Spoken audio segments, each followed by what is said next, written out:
I bought 3 DNA kits for our anniversary, thinking it would be a fun way to trace our family roots. I never imagined that for $150, I would find out that my son and my husband weren't father and son, they were uncle and nephew. The beautifully packaged boxes promised to connect us to our past, to history, to distant relatives across the globe. Instead, they just revealed the gaping chasm of a lie that had been my marriage for 15 years and my entire life as a mother. It started, as most disasters do, with the best of intentions. Our 15th anniversary was creeping up, and I wanted to do something different. Evan and I had fallen into that comfortable, slightly monotonous rhythm of a long marriage. We weren't unhappy, not by a long shot. We were just settled. Life revolved around our 14-year-old son, Leo, his soccer schedule, homework, and the endless cycle of laundry and meal planning. Romance had become remembering to pick up his favorite ice cream or me recording the game so he wouldn't miss it while stuck in traffic. It was a life built on small, quiet acts of love, and I cherished it.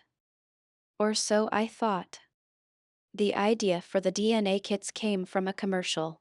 A woman, misty-eyed, discovering she was 10% Scottish and immediately buying a kilt. It seemed quirky and fun, a way to shake things up. I pictured us all gathered around the computer, laughing as we compared our ancestry results.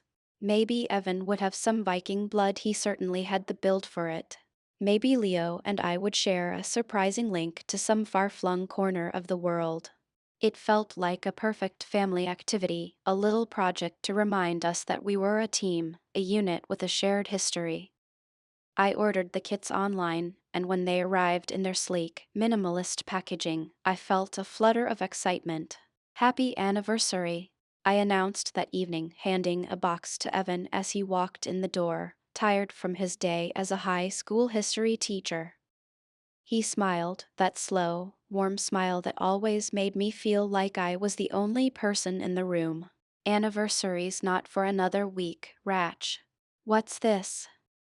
Something for us, I said, handing the third box to Leo, who was sprawled on the couch, glued to his phone. For the family. Leo looked up, feigning mild interest in that way only a teenager can. Is it food? Better, I said, my enthusiasm bubbling over. It's us. Our history. Our roots. Evan opened his box and pulled out the vial and cotton swab.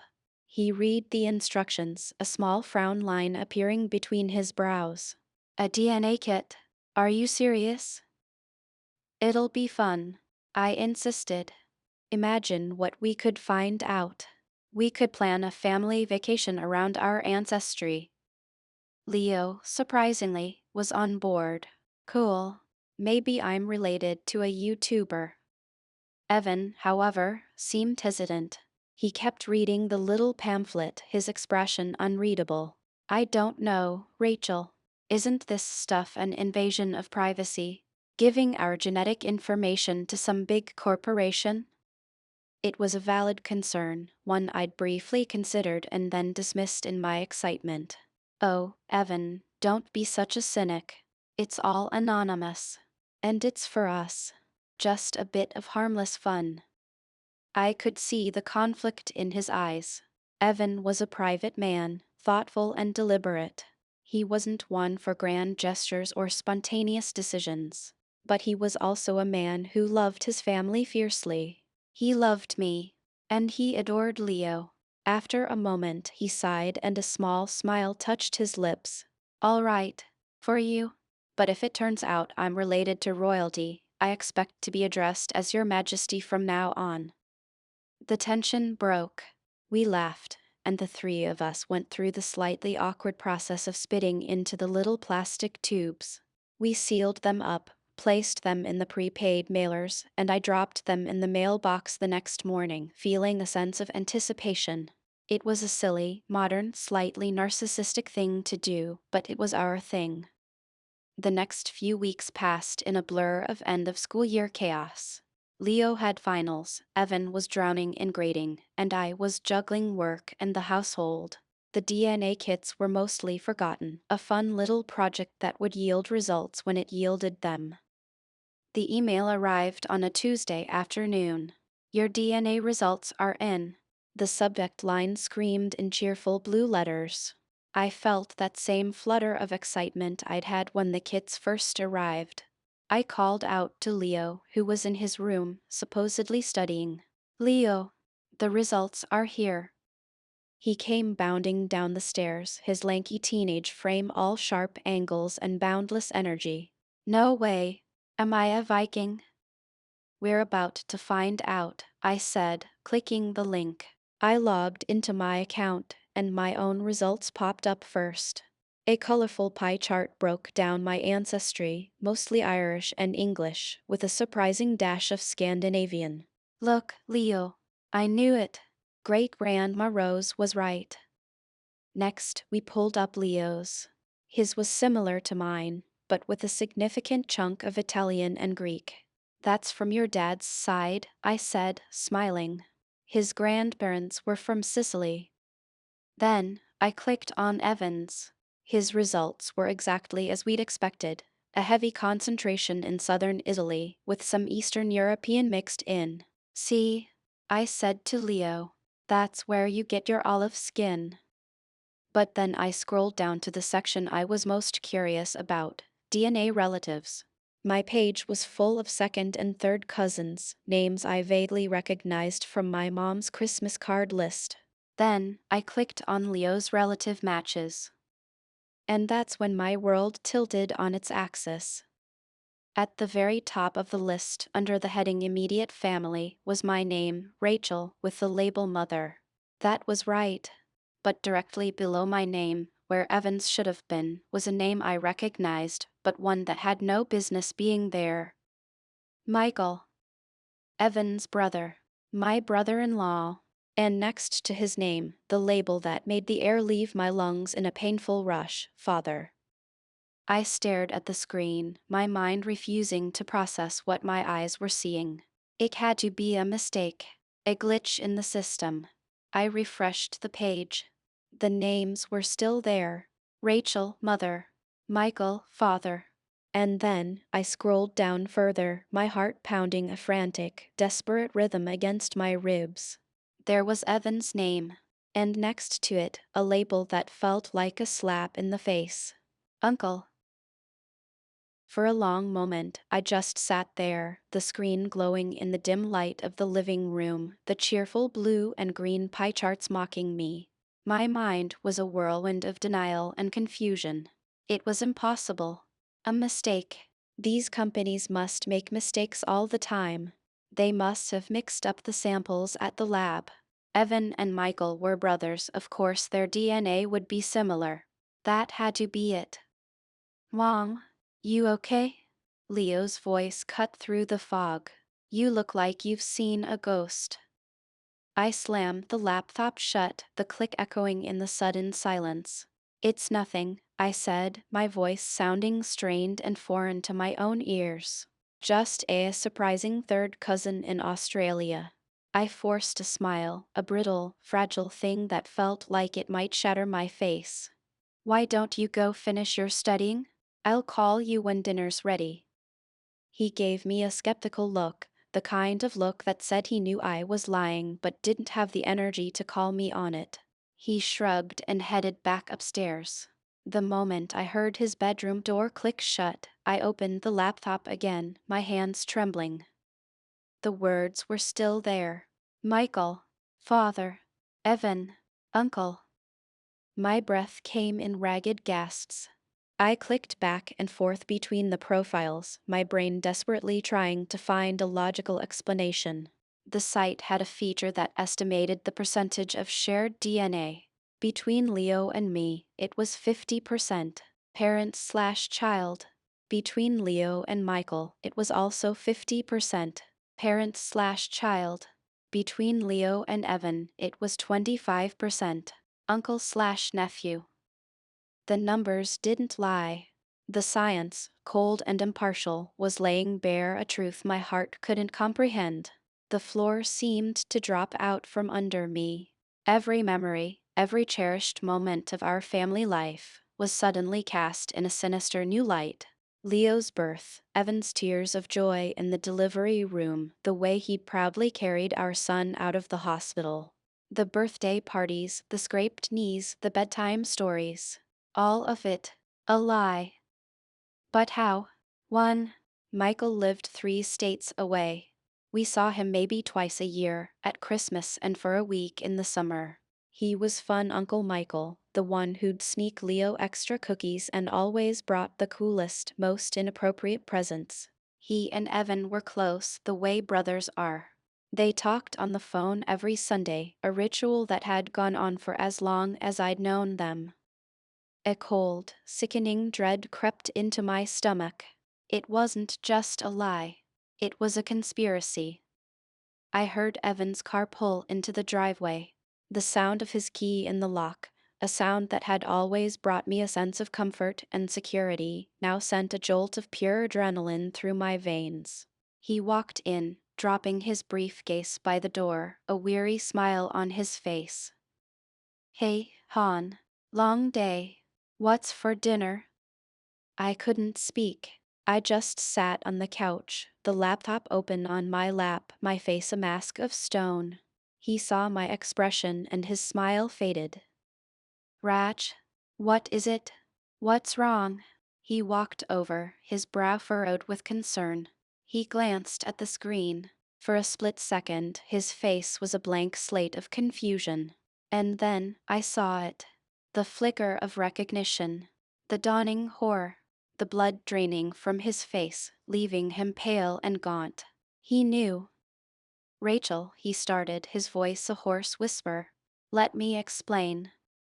"Explain?" The word came out as a strangled cry.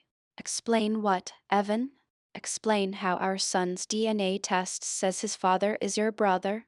How it says you're his uncle? What is there to possibly explain?"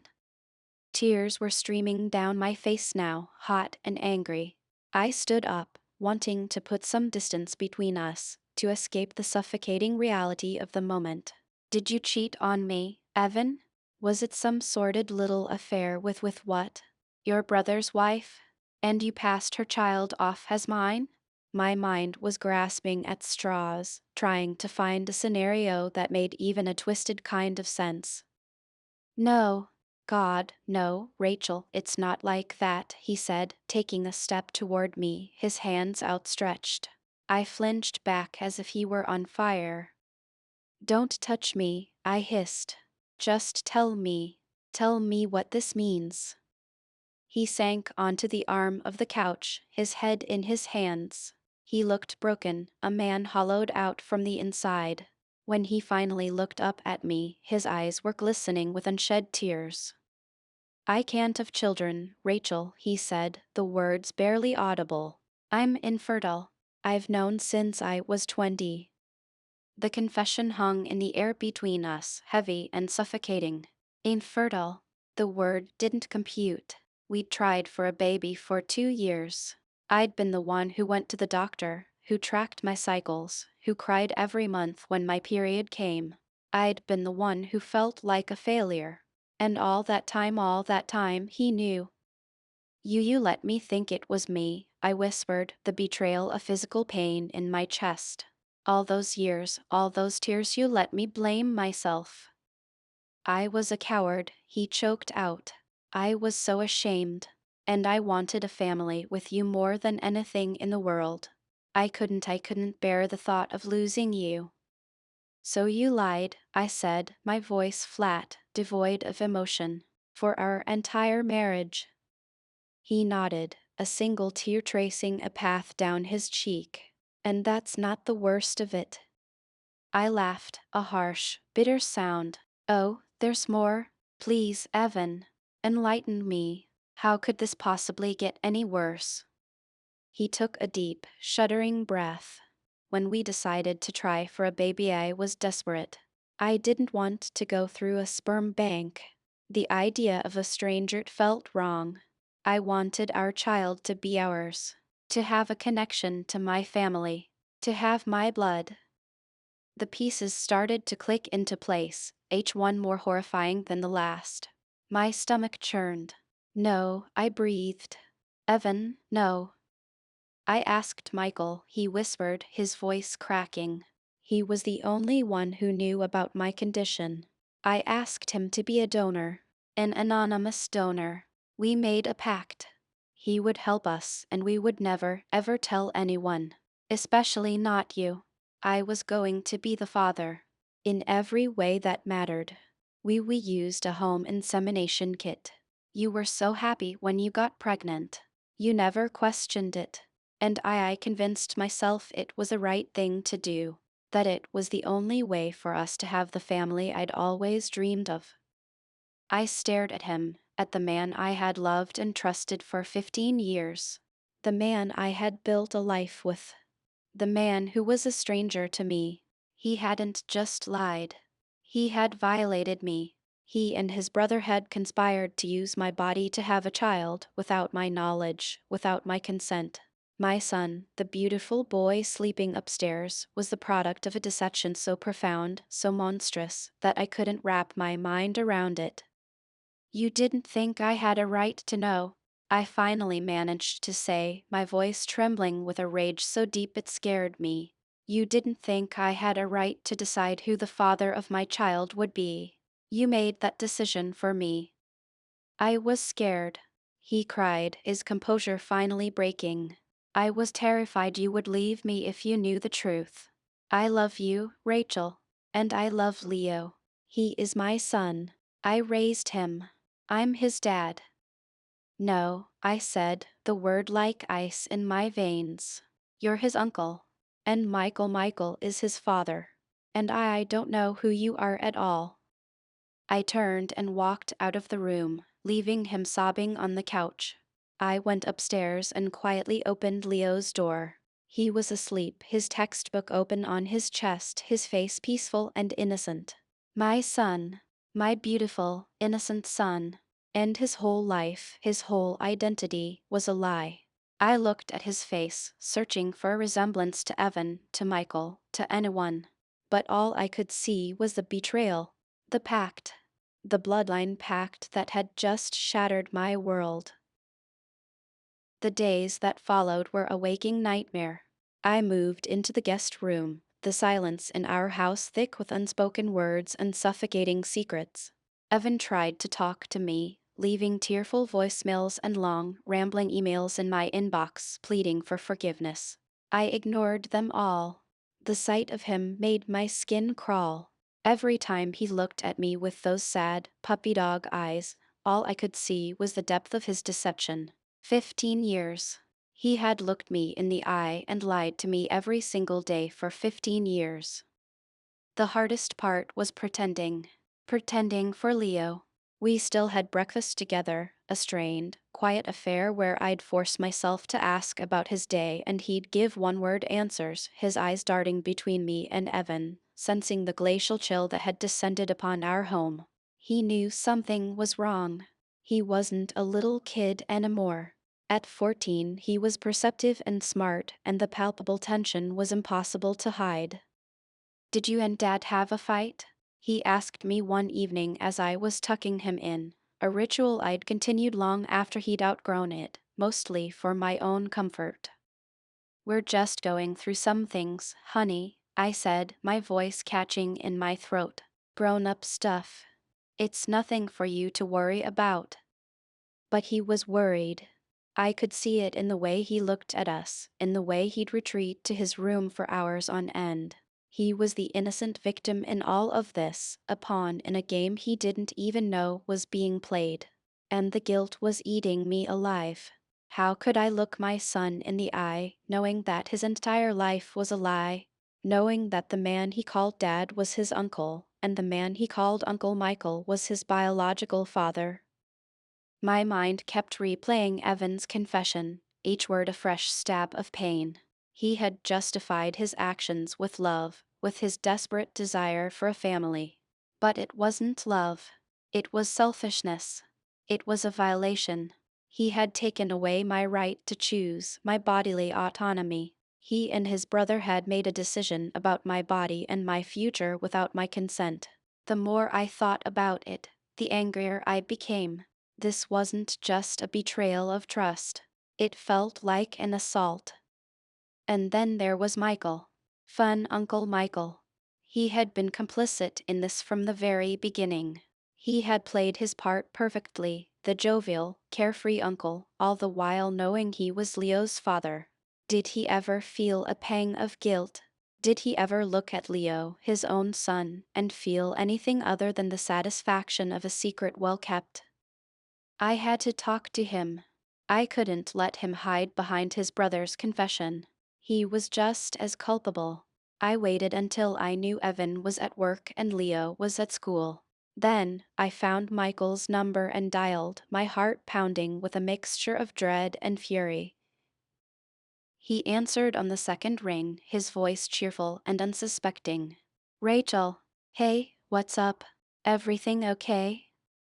No, Michael, I said, my voice cold and steady. Nothing is okay. There was a pause. I could hear his breath catch. Evan told you, he said, not a question, but a statement of fact. He told me everything, I said, my grip on the phone tightening. How you and my husband made a pact. How you used me to have a child. How you've been lying to my face for 15 years. Rachel, I am so sorry, he stammered. We never wanted to hurt you. Evan was desperate. He loves you so much. He wanted a family. Don't you dare use love as an excuse for what you did, I snapped, my voice rising. This wasn't about love. This was about control. You both made a decision that I had a right to make. You treated me like an incubator, not a wife, not a partner. And you're his father, Michael. Leo's father. And you've just been playing the part of the fun uncle all these years. How could you do that? How could you look at your own son and lie to him like that? He was quiet for a long moment. When he finally spoke, his voice was thick with an emotion I couldn't quite place. It was the hardest thing I've ever done, he said softly. Every time I saw him, every time he called me Uncle Michael, it killed me. But I made a promise to Evan. It was his family. I was just helping. Helping? I scoffed. You helped destroy my marriage. You helped create a lie that my son is now living. Do you have any idea what this is going to do to him? When he finds out, his entire sense of self, his identity, it's all going to be shattered. You can't tell him, Rachel, Michael said, a note of panic in his voice. You can't. It will destroy him. It will destroy Evan. Please, just let it be. We can go back to the way things were. Go back. The absurdity of his words was staggering. There was no going back. The idyllic family portrait I had cherished for 15 years had been burned to ashes. There was only the before and the after. And we were firmly, irrevocably in the after. I have to tell him, I said, the words tasting like poison in my mouth. He has a right to know who he is. He has a right to the truth. You and Evan took that away from him once. I won't let you do it again.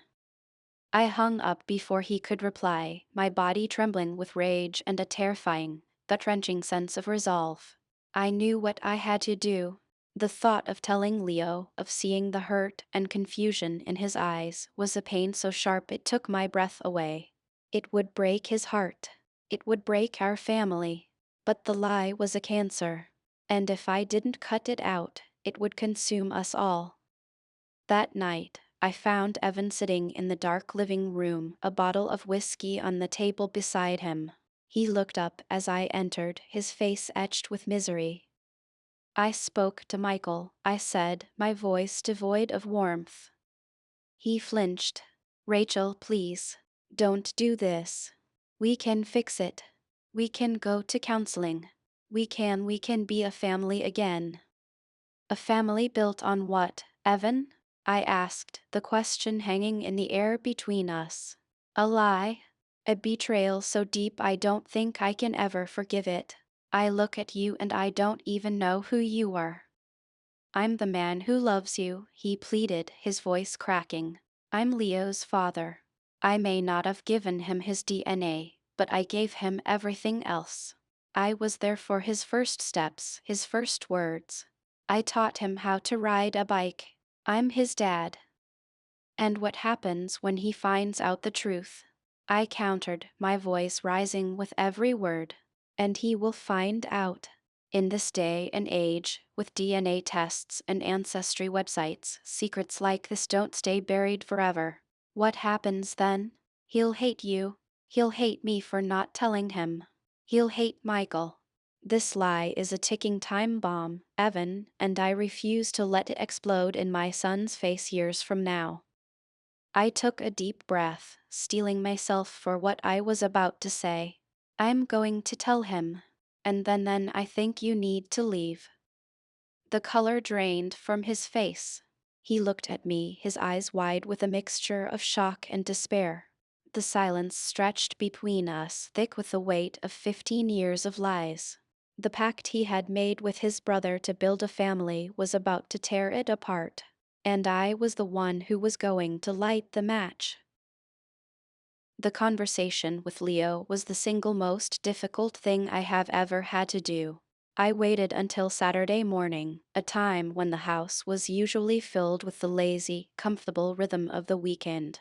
Evan had left the night before, packing a bag in silence and driving to a hotel, his face a mask of hollowed out grief. He knew I was resolute. The finality of my decision hung between us, a chasm too wide to cross. I found Leo in the kitchen, pouring a mountain of sugary cereal into a bowl. He looked up at me, a flicker of apprehension in his eyes. He knew this was more than just a casual chat.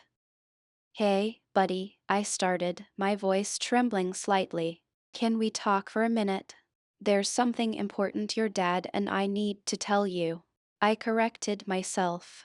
Something I need to tell you. We sat at the kitchen table, the bright morning sun streaming through the window, a stark contrast to the darkness I was about to unleash. I took a deep breath and began. I told him about the DNA kits, about the surprise results. And then, as gently as I could, I told him the truth. I told him about Evan's infertility, a secret kept out of fear and shame. And I told him about the pact, about how Uncle Michael had helped us, so that Evan could have the family he always wanted. Leo listened in silence, his face a stoic mask, his eyes fixed on the cereal box in front of him. He didn't cry. He didn't yell. He just sat there, absorbing the words that were fundamentally rewriting his entire existence. When I finished, the silence was deafening. So, he said finally, his voice unnervingly calm. Dad's not my dad. Biologically, no, I whispered, my heart aching for him. But he is your father in every other way, Leo. He raised you. He loves you more than anything in this world. That hasn't changed. And Uncle Michael, he's my real dad? He asked, the word real landing like a punch to my gut. I nodded, unable to speak. He pushed his cereal bowl away, his appetite gone. So, my whole life is a lie. It wasn't a question. It was a statement. A cold, hard fact. It was a secret that was kept from you to protect you, I said, the words sounding hollow and pathetic even to my own ears. Protect me? He scoffed, a flash of anger in his eyes. You lied to me. Both of you. All of you. For 14 years. He stood up, his chair scraping loudly against the floor. I need to go for a walk, he said, and before I could say anything, he was out the door. I let him go. He needed space. He needed to breathe air that wasn't thick with the poison of our secrets. I spent the next few hours in a state of agonizing limbo, calling his phone every 10 minutes, only for it to go straight to voicemail. My mind raced with terrible possibilities. He came back 3 hours later, his face pale, his eyes red-rimmed. He walked past me without a word and went straight to his room. I knew I had broken something inside of him, something that might never be fully repaired. The trust between a child and a parent is a fragile thing, and I had shattered it. The aftermath was brutal. Evan and I agreed to a trial separation. He moved into a small apartment across town. He called Leo every day, but the calls were short and strained. Leo was angry, and he had every right to be. He was polite but distant. The easy, affectionate rapport they had once shared was gone, replaced by a chasm of hurt and betrayal. Michael tried to reach out too. He sent text messages, long, rambling apologies asking if Leo wanted to talk. Leo ignored them all. To him, Michael was a stranger who had played a role in the grand deception. The man who was his biological father was just an uncle he saw a few times a year, a man he barely knew. Our lives became a fractured landscape of therapy appointments, awkward handoffs in neutral parking lots, and stilted phone calls. I was caught in the middle, trying to help my son navigate his new reality while grappling with my own grief and rage. Some days, I was certain I had done the right thing. The truth, no matter how painful, was better than a lie. Other days, I was consumed by doubt. Had I destroyed my family for nothing? Had I sacrificed my son's happiness for a principle? A few months into our new, broken reality, Leo came to me one evening. "I want to see him," he said, his voice quiet but firm. "You're Evan?" I asked, my heart skipping a beat. He shook his head. "No, Michael." The request stunned me. "Are you sure?" He nodded. "I have questions, and he's the only one who can answer them." So, I arranged it. Michael flew in the following weekend. I watched from the kitchen window as he and Leo sat in the backyard, two strangers connected by blood, trying to bridge the gap of 14 years of lies. I couldn't hear what they were saying, but I could see the tension in their shoulders, the awkward pauses, the searching looks. I don't know what the future holds for us. I don't know if Evan and I can ever rebuild the trust that was so completely shattered. I don't know what kind of relationship, if any, Leo will forge with Michael. And I don't know if my son will ever fully forgive me for my part in the deception, for waiting so long to tell him the truth. All I know is that the beautiful, simple family I thought I had was an illusion. It was built on a pact, a lie that was supposed to hold us together, but instead, it ripped us apart. The DNA kits promised to tell us who we were. And they did. They revealed a truth far more complicated and painful than I could have ever imagined. And now, we are all left to pick up the pieces, to figure out who we are in the wreckage of the life we once knew. I bought those kits for $150, a small price to pay, I thought, for a bit of family fun. I never imagined the true cost would be my family itself. Thanks for tuning in. If you enjoyed this story, make sure to subscribe and give this video a like. We appreciate everyone and can't wait to bring more stories your way.